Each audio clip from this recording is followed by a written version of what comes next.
Découvrez le podcast Helpline du jour. Bonjour Aurélie. Aujourd'hui, vous prenez la parole pour nous parler de votre dyslexie. Quand l'avez-vous découverte? Alors, j'ai été détectée dyslexique, à la maternelle. Heu, J'avais des difficultés à reconnaître des lettres et mon instituteur en primaire, a demandé à mes parents de m'envoyer, voir, un orthophoniste, qui a bien confirmé que j'étais dyslexique. Mais pour lui, en 2-3 séances, le problème avait été réglé.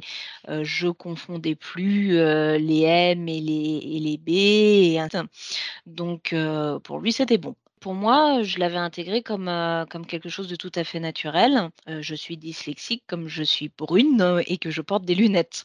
Et puis, en fait, on a eu après, quelques difficultés. C'est l'année suivante quand, je suis arrivée, en CP.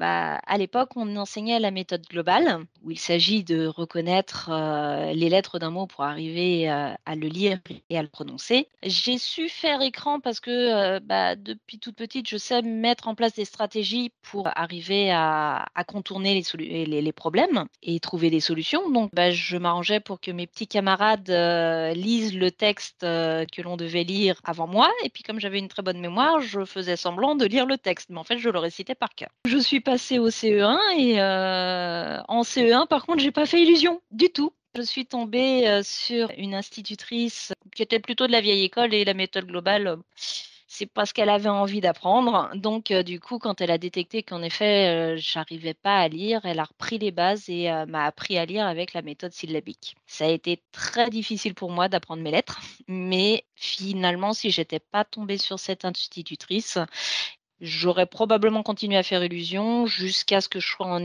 échec scolaire, et j'aurais pas eu la carrière que j'ai actuellement. Puisque ça m'a quand même permis, bon an mal an, de continuer vers des études supérieures. Comment ça s'est passé pour la fac? Systématiquement, ce qu'il faut se dire, c'est que j'avais, -2, -3 points pour, l'orthographe, et la grammaire. J'ai persévéré, j'étais très têtue, et j'ai continué, et j'ai quand même réussi à aller jusqu'à mon master d'histoire, et finalement à sortir diplômée de la fac. Vous avez fait quel type d'études alors? Autant par goût que par choix, réaliste, parce que, le droit, c'était un peu trop compliqué pour moi. J'ai fait des études en histoire et je me suis spécialisée par la suite en histoire médiévale. Quand j'ai voulu devenir prof en faculté, le problème, c'est que les chaires venaient toutes d'être renouvelées en France, donc du coup, il y avait plus de place, et puis, donc j'ai tenté plusieurs concours administratifs, mais à chaque fois, le problème de la dyslexie, a frappé, et moins quelques points sur une copie quand, on cherche à être les meilleurs, pour atteindre les 100 places disponibles dans les concours, et je l'ai toujours payé, j'ai jamais réussi à avoir le concours. Du coup, vous vous êtes retournée vers le monde de l'entreprise? Au bout d'un moment, faut être pragmatique. Je vais pas rester en études toute ma vie, et je dois bien manger. Donc il a fallu trouver, en effet, un emploi. Donc j'ai commencé à exercer plusieurs emplois, hein, essentiellement des CDD comme, bibliothécaire, vendeur, prof, remplaçant. Mais bon, au bout d'un moment, il a fallu quand même se dire, faut investir sur le long terme, et c'est là que, Helpline est rentré dans ma vie. C'est mon premier CDI Helpline. J'ai été recrutée sur le poste d'agent service desk, qui nécessitait donc de savoir bien écrire pour, rédiger les tickets, sur l'outil. J'arrivais à peu près à m'en sortir, heureusement, et puis donc ce qui me sauvait surtout, c'était mon aisance à l'oral. Du coup, ma compétence, relationnelle, avec, les utilisateurs. Et ensuite, vous avez évolué?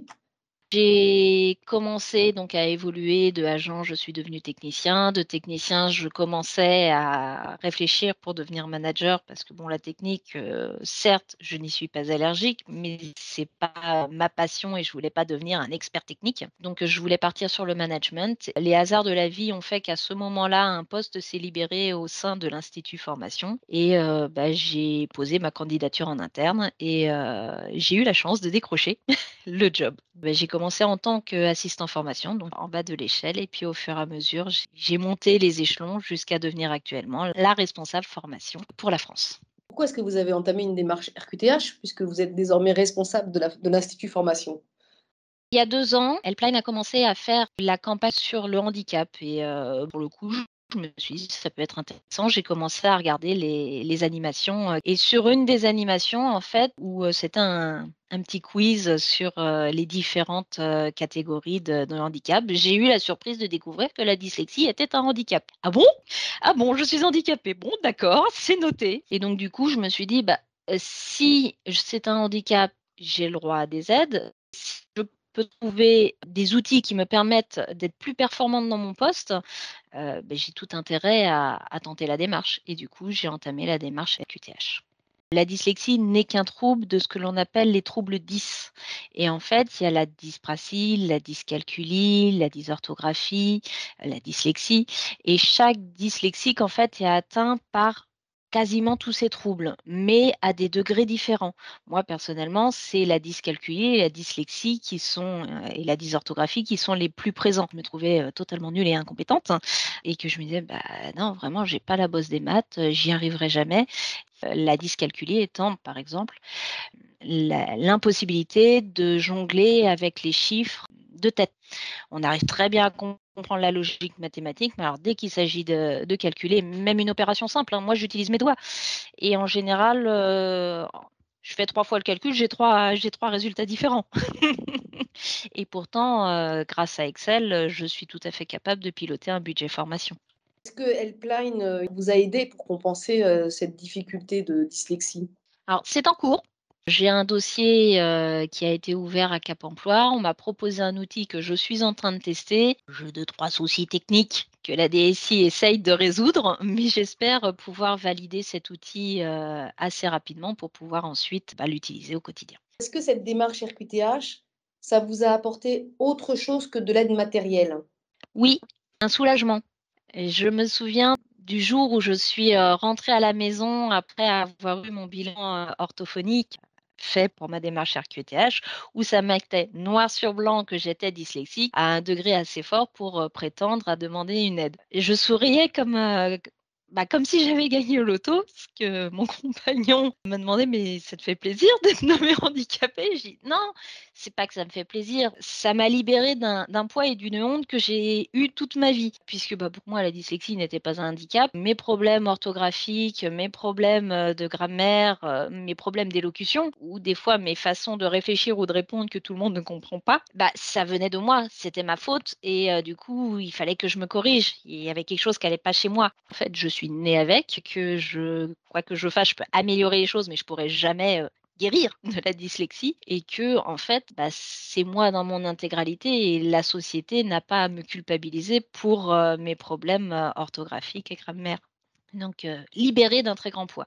C'est pour ça que je veux en parler le plus possible aux personnes autour de moi, parce que la dyslexie est encore très mal connue, et je pense qu'il y a beaucoup de gens qui sont touchés par ce trouble et qui ne savent pas que c'est un handicap, qu'ils ne savent pas que c'est reconnu comme handicap par l'État, et que du coup, ils ont le droit à des aides pour pouvoir être aidés et évoluer. Ici, j'ai commencé en tant qu'agent et j'ai évolué, donc tout le monde me connaît, c'est différent. Mais là, si je vais devoir faire mes preuves dans un poste qui est le mien, j'ai tout intérêt à être équipée des bons outils qui me permettront d'écrire correctement les mails, par exemple. Mais alors, moi quand même, j'ai une petite interrogation, c'est dyslexie et formation, c'est pas contradictoire? Absolument pas. Après tout, je forme les autres. Non, j'aime beaucoup, aider les autres, et je me dis que mon quotidien, même si des fois ils ont du mal à le percevoir, l'utilité de mon métier, c'est de permettre aux personnes d'être plus compétentes sur leur propre métier, de se sentir plus à l'aise, et donc du coup de pouvoir évoluer au sein de l'entreprise ou après en dehors de l'entreprise, et quelque part, je leur donne le petit coup de pouce dont ils ont besoin, et que, si j'écris formation ou fromation, ça changera pas grand chose au fait que je sais très bien organiser et concevoir des formations. Et vous en croisez justement des stagiaires, dyslexiques, Actuellement, j'en ai encore jamais croisé. Peut-être qu'un jour, il y a quelqu'un qui viendra dans mon bureau pour me dire: «J'ai apprécié ton podcast et ça m'a permis de faire ma RQTH». Merci de votre écoute et à bientôt pour notre prochain podcast Helpline.